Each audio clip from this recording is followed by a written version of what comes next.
link layer, and specifically you learn about HDLC. You need to know HDLC. All this in red you need to know. HDLC, and HDLC, we can say a cousin or relative is called LLC, but this is not important because in practice we don't use LLC, although it is available. The purpose of LLC is to ensure reliable service on the local area network, but this is usually skipped in practice. That's why Internet is offering unreliable service. Okay, and chapter 4, you learn about local area network, which is basically on this portion, media access control. Why is there a need for media access control, whereas for wide area network there isn't a need? Why? Do you all know why? Hey, now it's all, else you know everything now, the whole picture. Recall, how does a wide area network look like? A wide area network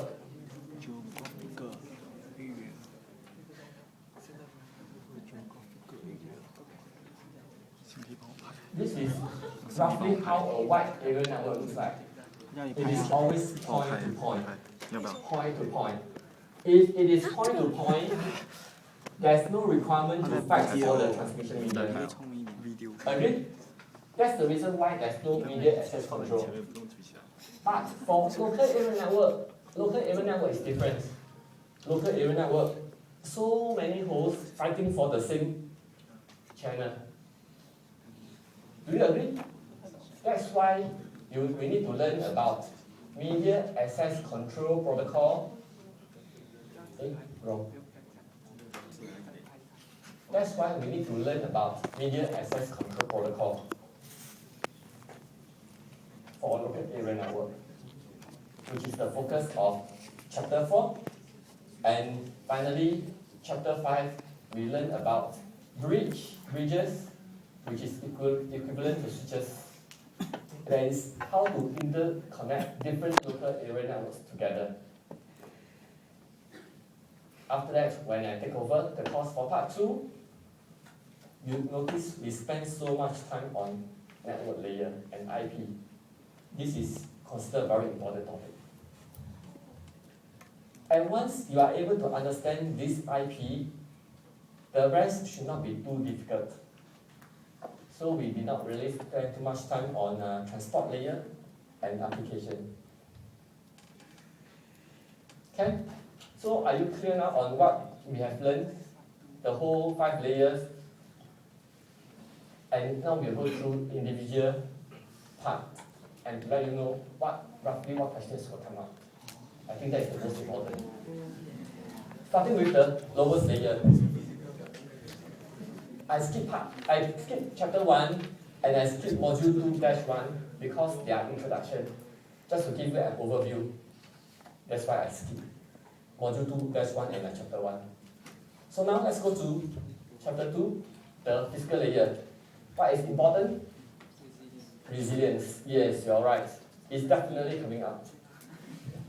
And you have done your tutorial. Remember this question?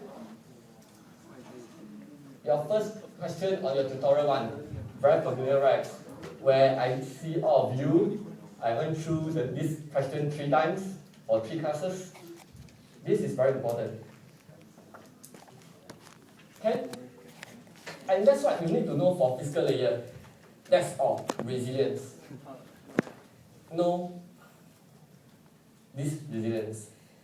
Okay? Okay, next. That's why it's very concise. There's no need to waste time on other things. Third, chapter 3, data link layer. What do you need to know? All these formulas. You have no choice. Okay? All these formulas, that means there will be a question coming up. Okay? Can I? Next, chapter 4. Fast, right? Chapter 4, the MAC sublayer, you need to know actually what we have studied is only on this branch. There are various protocols. That's why if you notice your lecture slides for chapter 4, at first he talks about medium access protocols or medium access control protocols. The next moment he runs to random access protocols. Because under this there are various ways. For example, Dickinson's protocol, like token ring, is initially included, but we have already taken it out. Since now in practice we hardly see any token ring networks. And for random access protocols, you learn about all these names, correct? All these are different protocols.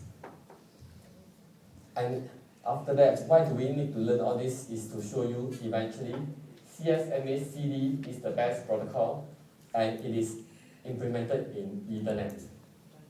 Ethernet is using CSMA-CD.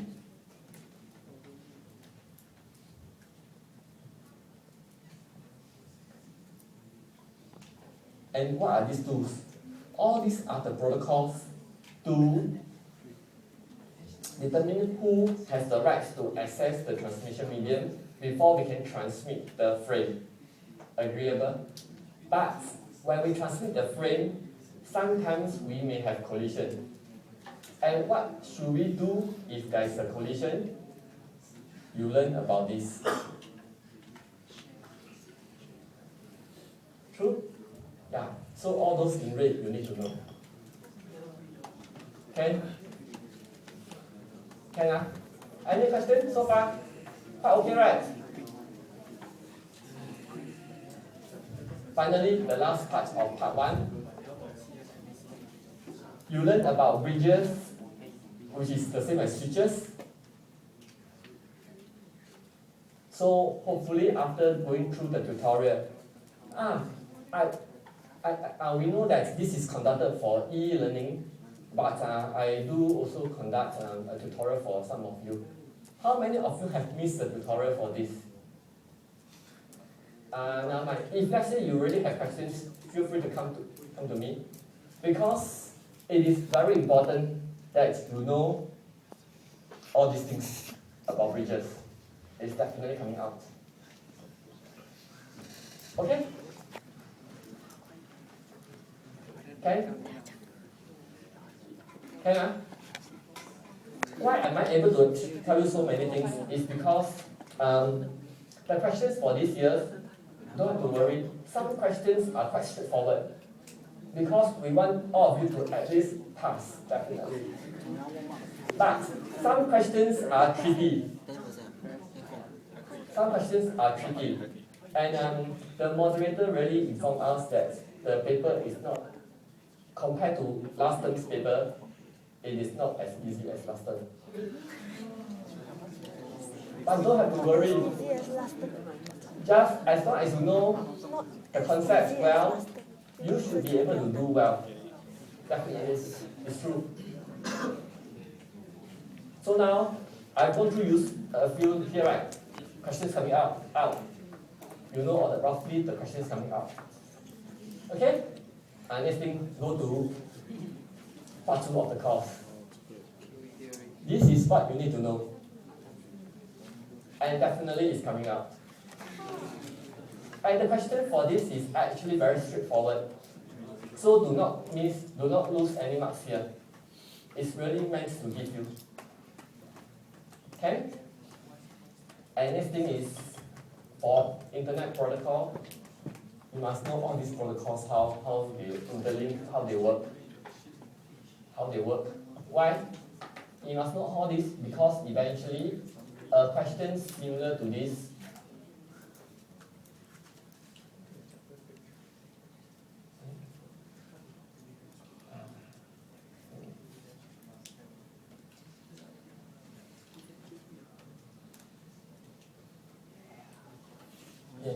a question similar to this kind is coming out. You will definitely see all these tables. I would like you to imagine. Okay? And And to be able to do well in filling up all these tables, all of you have tried your lab 3, right? If your concept is not clear, you find it is quite difficult, quite confusing to fill in. But once you are very clear, you'll find it is quite straightforward. And this is the reason why I mentioned that for IP, you need to know how the whole thing, the overall picture, how they work, all the different components, how they work together. Okay? And for transport layer, no TCP, UDP. And you see UDP, there's hardly anything to study. Correct? Nothing much. So the focus will be on TCP. Okay? Okay, and finally, at the application layer.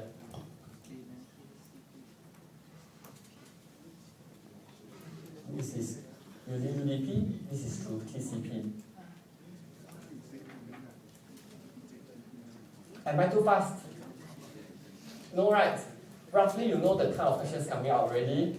But of course, hopefully overall, hope you all now have a better idea on how internet functions, how it works. If you are still very confused, do approach me and I'll explain to you. And so for exam, with all these